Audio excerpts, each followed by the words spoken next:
YouTube. I'm Rick Stivers of YoungMartin'sReels. Today's project are going to be these two Zebco standard reels. These are some of the first reels that Zebco ever made. And Ken picked these up. I actually had one of these in my hand. It was in the parts pile. And Ken was looking over my shoulder when I picked it up. And he said, are you going to buy that? And I started laughing because I knew what it was too. And I said, well, I don't know, Ken, what do you think? He goes, well, if you decide not to buy it, you let me know. I handed it to him. He's planning to resell them. I have no desire to collect them. I wanted to do a video for him. Since I knew he was going to buy them, then I knew I would have them in my hands to do the video. They can go to Ken. He can put them out there and sell them. So we're only going to do one of these today, but I wanted to show you we got two of them, and they're labeled 2 and 3 because these are the importance that Ken put on the reels for me. The number 1 reel that he had was this Pen Greenie that I did earlier, and I did not do a video on this reel. I didn't have time, but I'm trying to get caught up. I'm way behind on reels, so I wanted to get this one out.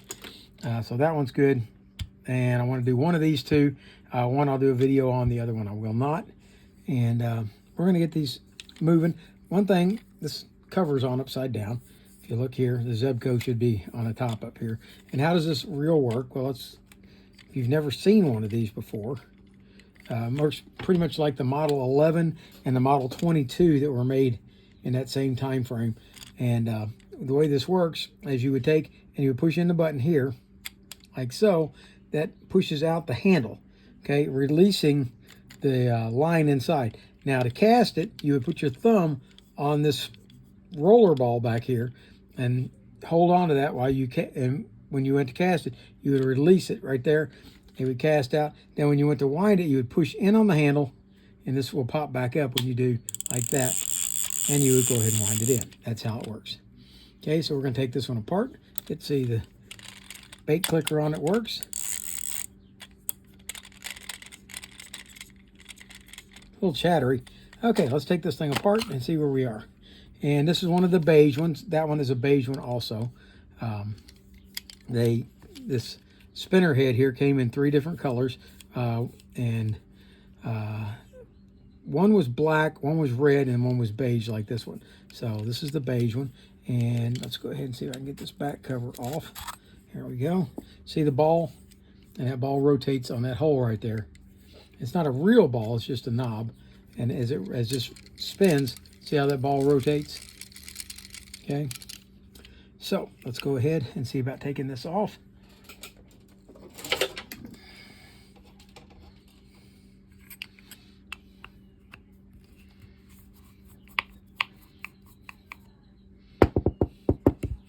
Oh, if anybody's out there been looking for one of these, Ken's going to be putting these out for sale on eBay before long. Let's see here. It doesn't want to move. Let's see if there is a trick to getting it off. Well, let's try taking the other one apart and see if it has the same malady. Okay. Unscrew it. Don't believe the spinner head should have to unscrew off. But it does. Okay. All right. So the nut is a jam nut. Okay. Yeah, these definitely need some cleaning up.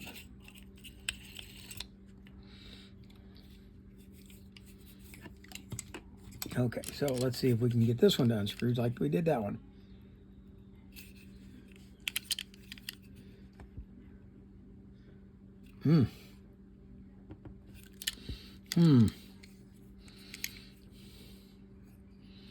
Let's get the brass gears. I don't want to strip out the gears trying to get that spinner head to break loose.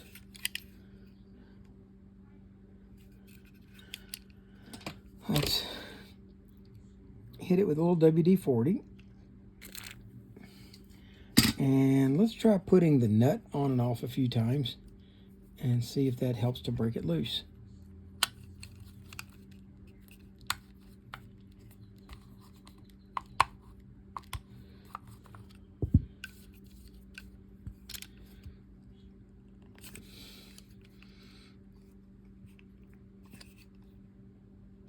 There it goes.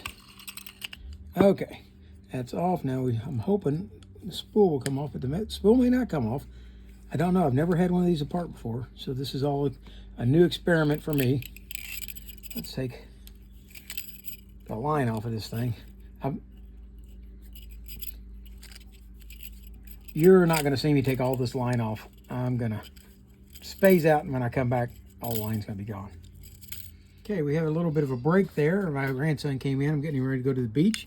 And anyway, the next thing you're going to do, the first thing you're going to want to do is you're going to try to pull this knob out. Okay, and you will, if you try prying on this thing, you're going to break it. Okay, the way that this knob will come out once you've taken this rotor off the front is you push in on the handle. Nope, sorry, you push in on the knob up here, and that pushes the handle out, and now the knob comes right out. Okay, you will sit there, you could fight forever and not get that thing to pop out of there without breaking it. Okay, once that's done, we're going to want to try to pull this shaft out. So first thing I'm going to do is go ahead and pull out this cotter pin right here, or clip pin. Now I'm going to push in on this, which is going to allow this to release, and I'm going to grab hold of the pin on the other side.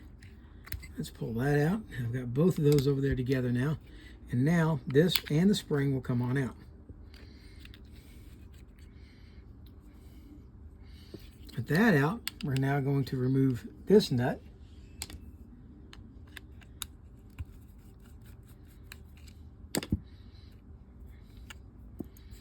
Okay, and if I remember correctly, I think now we're going to take this clip out, and that should allow us to pull that all the way through and out the other side. Hard part's going to be putting that clip back in, I think. We'll see. Okay, there's the clip out. So that's 3 of those clips now, and now this should pull all the way out, like so. There we go. And now the spring can be removed in here so that it can be cleaned. Don't let it shoot out of there. All right. There you have the Zebco standard taken down to its base components. I'm going to take this edge right here is really sharp, so I'm going to take and sand that down just a little bit to take some of that really sharp edge out to keep it from cutting line. And we're going to scrub the rest of this up real quick and get it ready to start putting it back together.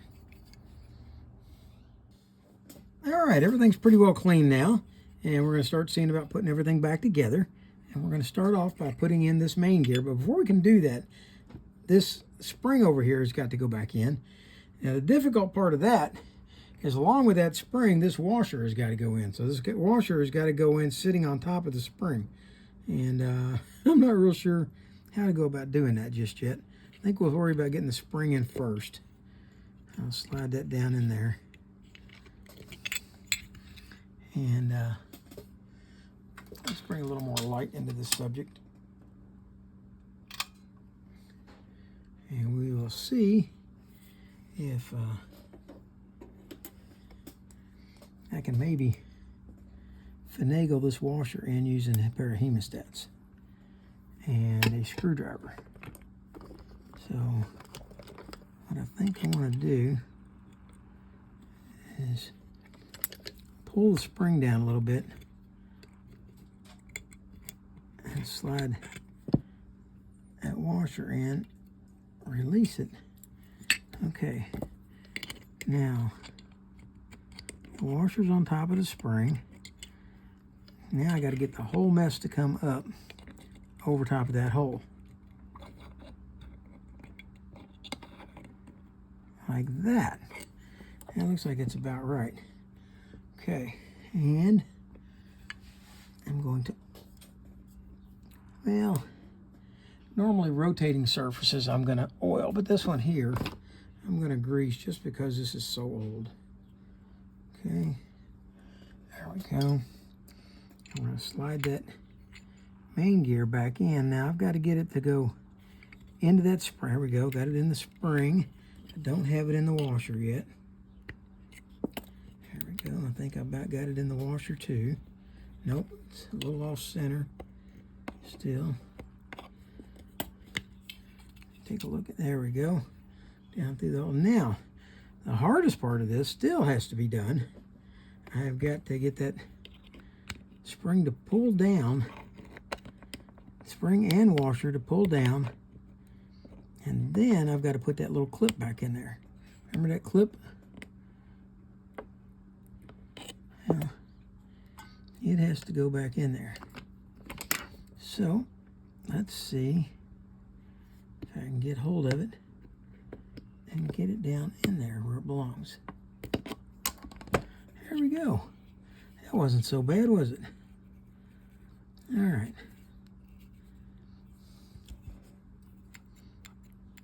All right, that's greased. Now the next part to put back in is going to be, you would think that it would be this one, but that's not the piece. It's going to be this guy. Oh, I still got to scrub this one. I'll be right back. All right, now I decided to leave the browning rust on the top of this just because it's part of the history of it.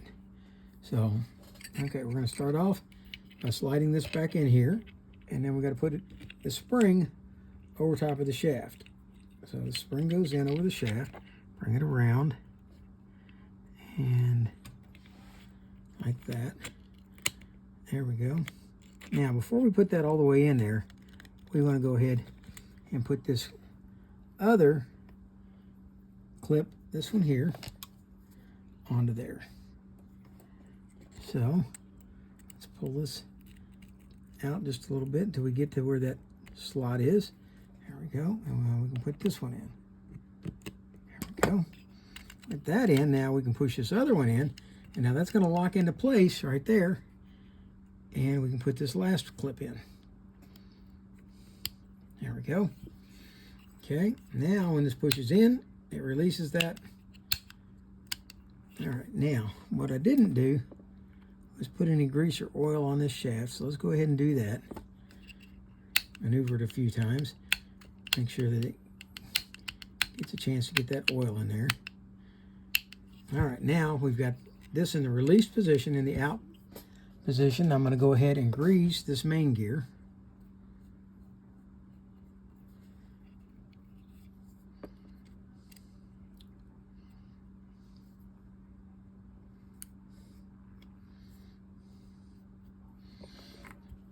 Then we're going to grease the pinion gear.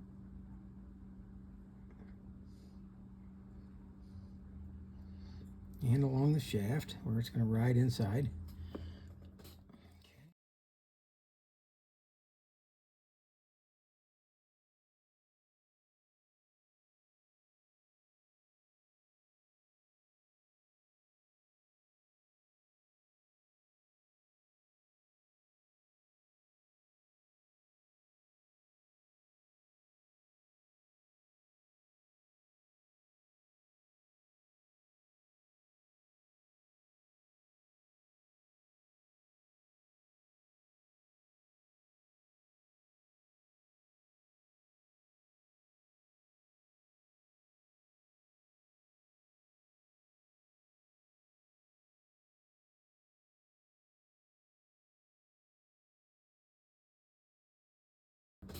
Okay. And now we've got to make sure that this is in this out position, which it is, not in the in position. See, if it's in that position, you can't put it back in. So you have to push this in like that. The spring's going to carry it out. Put this back in, like so.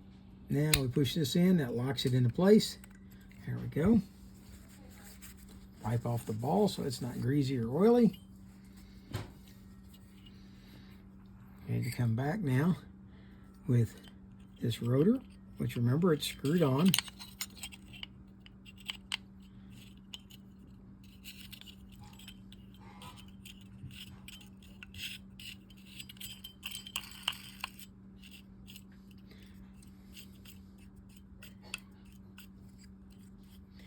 Okay, and it is rotating the handle.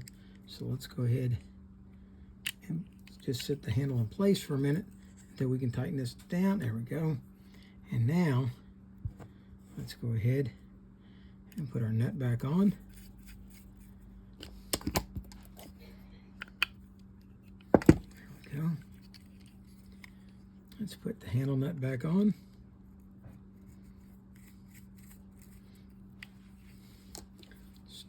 Snug it down. All right, this time we're going to put this on in the proper orientation. First off, this hole right here is a drain hole so that if any water gets inside here, it can drain out. Also, the Zebco goes at the top. So we're going to set this back in here. Let's set these on, lock that in place. Come back to the other side, set it in place. Remember, the hole goes to the top. There we go.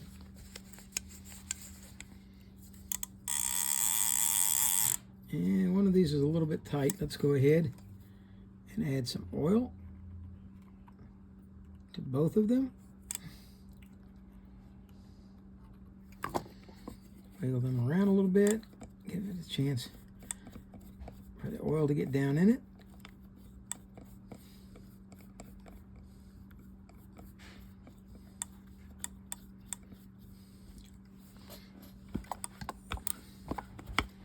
There you have the Zebco 0 Hour Bomb Company standard reel. See that turning? This is a nice little reel. I probably should have kept the one I had my hand on, but like I said, I've got more reels than I know what to do with, and I just couldn't see depriving Ken of it when he could have it and turn around and use it for his profits. I mean, look at how many reels he brings me all the time. So there you have it. I'm going to go ahead and knock out the second one. So he's got all three, these 3 reels ready to go out, and I hope you guys enjoyed the video. If you did, please hit the like button. If you didn't, hit the dislike button. Tell me what you didn't like about it. And for now, that's Rick Stivers of YoungMartin'sReels, signing out.